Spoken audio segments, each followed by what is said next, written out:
Sir. माननीय मंत्री जी, doctor Thambi very anxious to get माननीय सभापति महोदय, एक विवरण सभा पटल पर रखा गया है। First supplementary. Agriculture is a state subject, Minister said, sir. At the same time, however, Government of India is committed to enhance the welfare of the farmers, make agriculture more remunerative, sir. Just I want to know, water is very important. Whether he will persist, other is concerned ministry, to see the Kaveri water will be released properly for the Tamil Nadu people.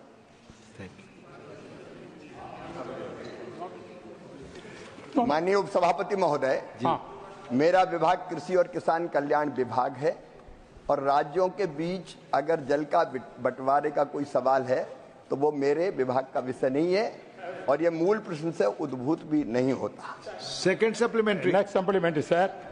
Regarding MSP, sir, agriculture, regarding recently, DMK government promised that they are going to bring agricultural MSP price they are going to implement for the paddy and sugarcane. And also, they promised to give the interest-free loan for the farmers. And also, they promised cooperative banks and accessible to the farmers. And also, the farmers have put the jewels and everything in the bank, thinking that the government will waive off that. Whether these kind of problems are there, whether save the farmers, give the MSP price, and whatever the DMK gave the wrong promises at the time, whether the central government aware of that and how to help for the Tamil Nadu farmers, which DMK government failed to do that. Just I want to know. माननीय उपसभापति महोदय, हम जो कहते हैं वो करते हैं। मोदी जी के नेतृत्व में ये बीजेपी और एनडीए का मूल मंत्र है। चुनाव में भी जो वचन देते हैं उनको अक्षरशः पूरा करने का काम करती है नरेंद्र मोदी जी की सरकार। लेकिन क्योंकि मोदी की गारंटी पूरा करने की गारंटी है, लेकिन आजकल कई राजनीतिक दल जब चुनाव आते हैं तो झूठे वादे असत्य वादे कर लेते हैं। कोई कर्जा माफ कर देंगे, कोई बिना ब्याज के लोन दे देंगे। अब ऐसे ही वादे के बारे में माननीय हमारे विद्वान सदस्य यहां चर्चा कर रहे थे। मैं ये कहना चाहता हूं कि जो वादा करते हैं उनको वादा पूरा भी करना चाहिए। अगर वचन पूरा नहीं किया तो ये धोखाधड़ी है किसानों के साथ, राज्य के साथ, राज्य की जनता के साथ।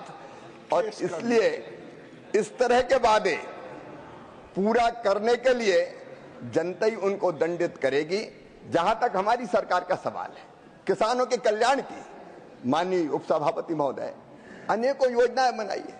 और ये तो मोदी जी की सरकार है जिनने हर किसान के खाते में 6,000 रुपया हर साल डालने का फैसला किया, प्रधानमंत्री किसान सम्मान निधि के नाम। अभी किसान को कम ब्याज पर कर्ज मिले, इसलिए मोदी जी की सरकार है जिसने किसान क्रेडिट कार्ड के माध्यम से इफेक्टिव 4% ब्याज पर ऋण देने का फैसला किया।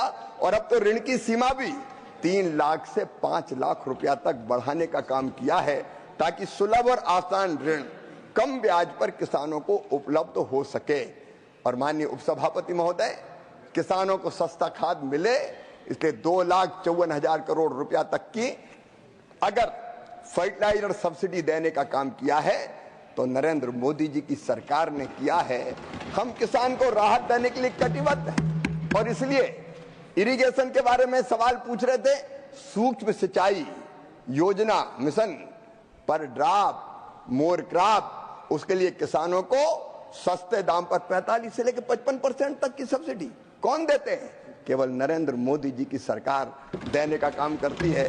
मोदी जी की सरकार है जो सॉइल हेल्थ कार्ड बनवाती है, और मोदी जी की सरकार है जो रिकॉर्ड एमएसपी की खरीदी करती है, रिकॉर्ड। और ये मोदी जी की सरकार है जो 50% एमएसपी की जो लागत जो आती है उत्पादन में, उस पर 50% से ज्यादा मुनाफा देके एमएसपी तय करने का काम करती है। माननीय उपसभापति महोदय, मैं एक ही उदाहरण बताऊंगा। पिछली जब सरकारें थी तो दाल केवल 6 लाख दलहन की फसल 6 लाख मीट्रिक टन खरीदी गई थी। ये मोदी जी की सरकार है, गारंटी पूरा करने की गारंटी, कि जिन्होंने 1,73,000 1,73,000 मीट्रिक टन खरीदने का चमत्कार किया था।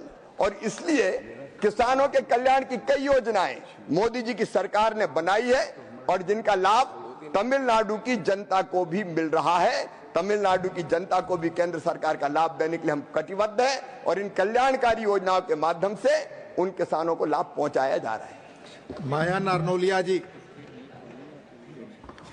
माननीय उपसभापति महोदय, मैं आपका धन्यवाद करती हूं कि आपने इस महत्वपूर्ण विषय पर मुझे बोलने का अवसर प्रदान किया। हमारे देश के यशस्वी प्रधानमंत्री नरेंद्र मोदी जी के कुशल मार्गदर्शन में हमारे कृषि मंत्री सम्माननीय आदरणीय शिवराज सिंह चौहान जी कृषि क्षेत्र में एवं किसानों के लिए अनुकरणीय कार्य कर रहे हैं। माननीय मंत्री जी से मेरा प्रश्न है कि किसानों को आर्थिक सहायता प्रदान करने हेतु क्या कदम उठाए गए हैं और उसकी स्थिति क्या है? सरकार ने किसानों को अधिक आय प्राप्त करने के लिए एमएसपी पर क्या उपाय किए हैं? माननीय सभापति महोदय, आय बढ़े इसलिए किसान सम्मान निधि, आय बढ़े इसलिए फर्टिलाइजर सब्सिडी, आय बढ़े इसलिए किसान क्रेडिट कार्ड पर संस्थागत लोन जो पहले केवल 7 लाख करोड़ रुपया मिलता था अब बढ़ के 25 लाख करोड़ हो गया, 25 लाख करोड़ हो गया। आय बढ़े इसलिए दलहन मिशन, तिलहन मिशन, एक नहीं अनेकों उपाय किसानों की आय बढ़ाने के लिए मोदी जी की सरकार निरंतर कर रही है। और एमएसपी के मामले में मैं फिर कहना चाहूंगा कि किसान को लाभकारी मूल्य देकर एमएसपी तय करने का काम अगर किया है तो मोदी जी की सरकार ने किया है। एमएसपी लगातार बढ़ाई गई। अगर आप माननीय सभापति महोदय, समय कम है, लेकिन गेहूं हो, चावल हो, दलहन हो, तिलहन हो, आप देख लीजिए लगातार एमएसपी बढ़ाई जा रही है और किसानों के हितों को संरक्षित करने के लिए आयात निर्यात नीति भी बनाई जा रही है। माननीय सभापति महोदय, अभी पिछले दिनों मसूर के आयात पर 10% हमने आयात शुल्क लगाने का काम किया ताकि यहां के किसानों को ठीक दाम मिल सके। और अभी अभी फैसला किया चने के आयात पर भी 10% इंपोर्ट ड्यूटी लगाई जाएगी ताकि किसानों को सही दाम मिल सके और उनकी आय बढ़ सके। ऐसे एक नहीं अनेकों कदम उठाए जा रहे हैं। Papers to be laid on the table. Dr. L. Murugan. Respected Chairman, sir, with your kind permission, on behalf of my colleague Sri Jidin Prasada, I rise to lay on the table of the House the papers mentioned at serial number 1, Class A of today's revised list of business. Dr. L. Murugan. Respected Chairman, sir, with your kind permission, I rise to lay on the table of the House the papers mentioned against my name at serial number 1, Class B in today's revised list of business pertaining to Ministry of Information and Broadcasting.